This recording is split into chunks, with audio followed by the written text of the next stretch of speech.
In the Tesla Model Y Juniper, in this video, we'll talk about the user interface. So as you can see, the user interface has been significantly improved.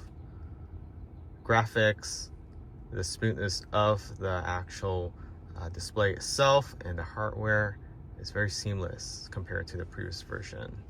A lot of details included in the actual user interface. And you can see here, anything that is on or open, it will show on the display. So for example, if I open the door, it shows the door open. If I close it, it shows the door closed. Now let's go into the sub menu. So sub menu, you have control. This is where all your quick access for adjusting and changing anything from your mirrors adjustment to your steering wheel telescopic adjustment, from your windshield wiper, your dash cam, tilting your mirror, and so forth. Everything is under control, including the car wash mode and putting your car in neutral if you don't want to use the slide bar here. Under dynamic, this is your driving dynamic, whether you want it aggressive acceleration, aggressive regenerative braking, or turning on and off your traction control. You can adjust it here. And then your charging, you can change your charging speed or percentage. You can adjust it on the charging submenu as well. And then autopilot, if you have full self-driving, you will see the icon full self-driving on the top right there. And then you can have it auto start and auto off, or change it to aggressive or non-aggressive, as well as summon control. You can adjust the summon control, backing in and out of your garage, pulling your car up to you. Let's say it's raining and you park far away, and then when you get out, you want it to come to you, you can do that. Then other safety feature, forward collision warning, lane departure warning, and lane departure assistant are also adjustable on this menu. Lock control, you can add extra keys, extra phone keys, or even key ring, and then also adding your garage opener. So it doesn't have home link, but highly recommend my Q, because you can pass it on to any other vehicle if you decide to trade it in the future. It goes with you. Light control for your headlights, you can have an auto. Everything you just leave in auto and you never have to worry about it.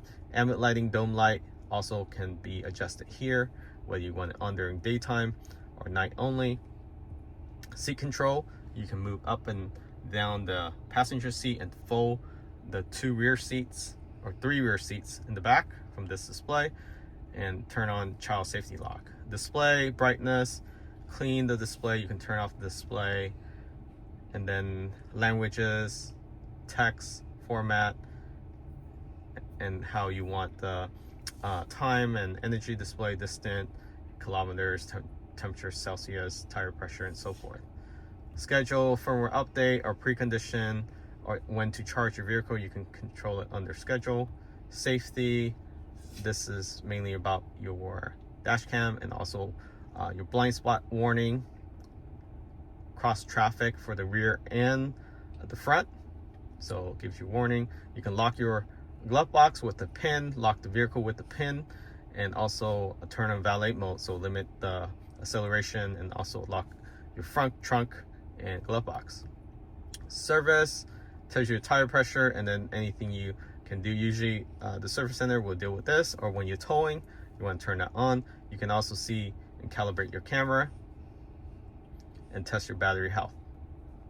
Software, that's just your latest firmware update and what version you're on. Navigation, you can adjust whether to go on the carpool lane, HOV, at trip planner, how it's routed, turn on avoid toll, avoid ferry, avoid highway, and then add third-party charging station on your trip, not just supercharging. And your trip odometer, and then Wi-Fi connection, of course Bluetooth. You also have icon menu under the 3 dots. All these icon quick touches as well, quick access to front defroster, rear defroster, very important. Left seat heat and right seat heat and cool. So front seats have ventilation as well. Heated steering wheel, climate control, wipers control. You have your rear display control, so you can control what's on the rear display. You can lock it, and then if you go back to control, or you can go back to the 3-dot menu. You can play YouTube music, audio, Apple Podcasts, Zoom, theater. So theater, you can watch movies and stream videos while you're parked. You have arcade, bunch of games here. And you have theater, so theater you can play on dual screen, and then you can minimize it up there. Go back to control, 3 dots. This looks like a Dunkin' Donuts egg. Okay, turn down the volume. And then a cool feature with the AC vent, you can manually turn off the vents, turn it off completely. Go back to the icon menu. You can sing karaoke while you're driving, actually. So of course it's for the passenger. Phone, energy, status. You can actually open browser and search engine. What else you hear? You can text, Spotify, so all those are streaming services. So pretty cool.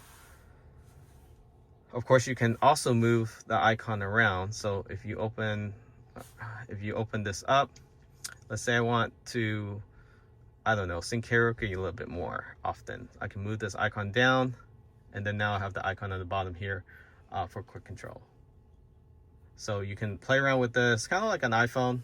So you can move this around as necessary and as customizable as you like. Let's see what else. I think that is pretty much it for the user interface. On this display, you can swipe it to the right and see a full screen, or move to the left. Camera, you can turn it on. And also if you swipe over here, you can actually see the tire pressure as well as the odometer and your trip status.